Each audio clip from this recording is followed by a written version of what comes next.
Le 20 juillet 1969, Neil Armstrong pose pour la toute première fois de l'histoire de l'humanité un pied humain sur la Lune. Depuis cette date, la conquête spatiale a pris une autre dimension. Toutes les grandes puissances mondiales ont créé leurs agences spatiales, qu'elles soient locales ou continentales, en prenant conscience des opportunités qu'elles offrent. Maintenant, qu'en est-il de l'Afrique? Le continent africain pourrait-il devenir un acteur majeur de la conquête spatiale? Bienvenue dans cette vidéo. Aujourd'hui, nous allons voir les avancées qu'effectue le continent africain dans l'exploration spatiale et les différentes ambitions affichées pour, dans un futur lointain, fuir peut-être un jour le sol lunaire. Mais juste avant de commencer, n'oubliez pas de vous abonner à cette chaîne pour ne pas manquer mes prochaines vidéos et d'activer la cloche de notification pour ne rien manquer. Le 24 janvier 2023, les pays membres de l'Union africaine sont tombés d'accord pour la création de l'Agence spatiale africaine. Cette agence, dont le siège se trouve en Égypte, aura le lourd tâche de promouvoir la coopération entre les politiques spatiales des États membres de l'UA et de propulser le continent africain au premier rang des puissances spatiales dans le monde. Dans un continent où, au début 2023, moins de 50 satellites sont contrôlés par des États africains, il est plus nécessaire que jamais d'entrer dans ce secteur qui, pour certains, est destiné seulement aux Américains et aux Européens. Mais détrompez-vous, car le continent africain a son coup à jouer dans cette histoire.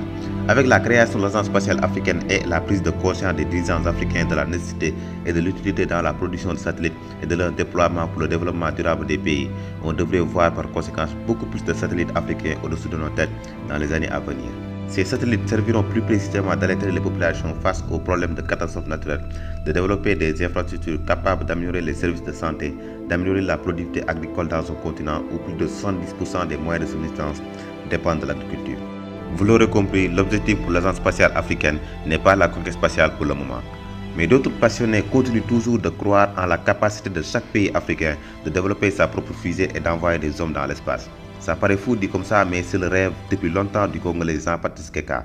Diplômé de l'Institut supérieur de commerce et des techniques appliquées, il décide en 2007 d'acheter 123 hectares de terrain à Mankao, à 120 km de la capitale Kinshasa. Avec sa société Développement Tous Azimuts, Jean-Patrice lance le programme Troposphère, qui est une famille de fusées composée de Troposphère 1 jusqu'à 6. Jean-Patrice devra se débrouiller seul, puisqu'il ne reçoit aucune aide de l'État congolais, ce qui peut se comprendre car la RDC est l'un des pays les plus instables économiquement et politiquement du continent. Donc pour eux, la conquête spatiale peut attendre. Mais lui, il ne peut pas attendre. Avec les moyens rudimentaires qu'il possède, Jean-Patrice construit un lieu de tir qui comporte un bâtiment de contrôle et au moins 2 pas de tir.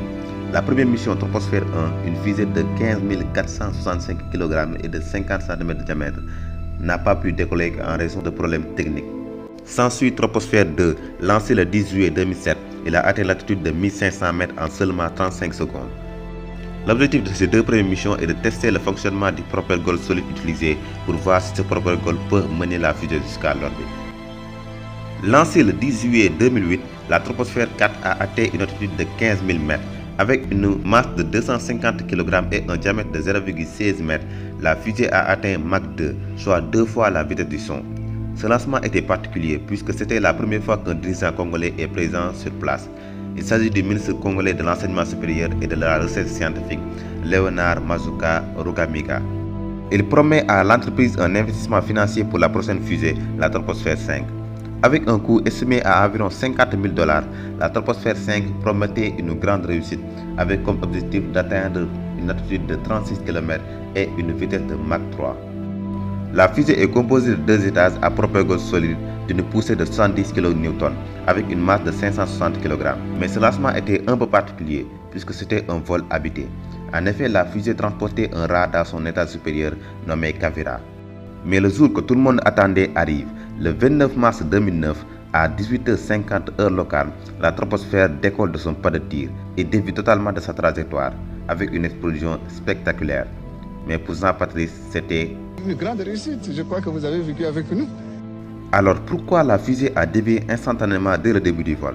L'explication donnée est qu'une panne est survenue sur 7 moteurs de la fusée en raison du transport délicat de Kinshasa jusqu'à Mankao. L'entreprise veut néanmoins franchir un autre cap avec le but d'envoyer le satellite JIMA à 200 km d'altitude sur la troposphère 6. La prochaine étape sera sans doute les vols habités, on l'espère, avec à bord des galaxionautes. Bah oui, Jean-Patrice préfère utiliser le mot galaxionaute au lieu d'astronautes comme les Américains ou encore de spationautes comme les Européens. En attendant que Keka Aerospace développe ses programmes sur le continent, les agences spatiales locales se multiplient. comme c'est le cas au Sénégal avec la création de l'Agence sénégalaise d'études spatiales par le président Macky Sall. J'en avais fait une vidéo à l'époque sur le sujet.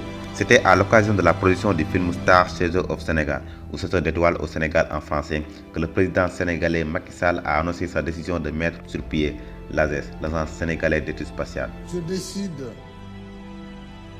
de créer l'Agence sénégalaise d'études spatiales.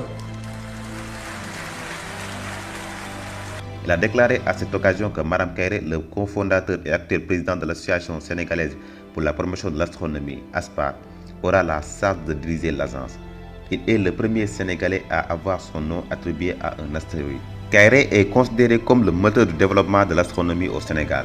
Depuis maintenant 17 ans, il continue à faire la promotion de l'astronomie et de la science spatiale pour montrer à quel point la science spatiale peut aider au développement du Sénégal.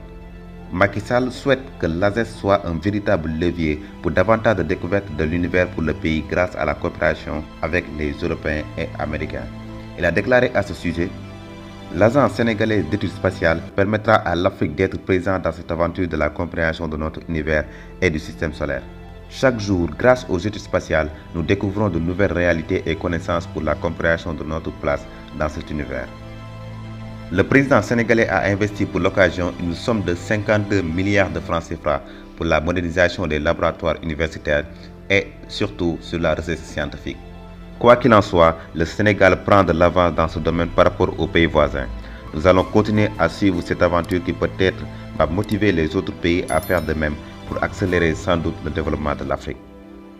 Merci d'avoir regardé cette vidéo jusqu'au bout. Pour permettre au maximum de passionnés africains de l'astronomie de voir cette vidéo, tu n'as qu'à cliquer sur le pouce de YouTube et de me dire dans les commentaires ce que tu penses de ce sujet.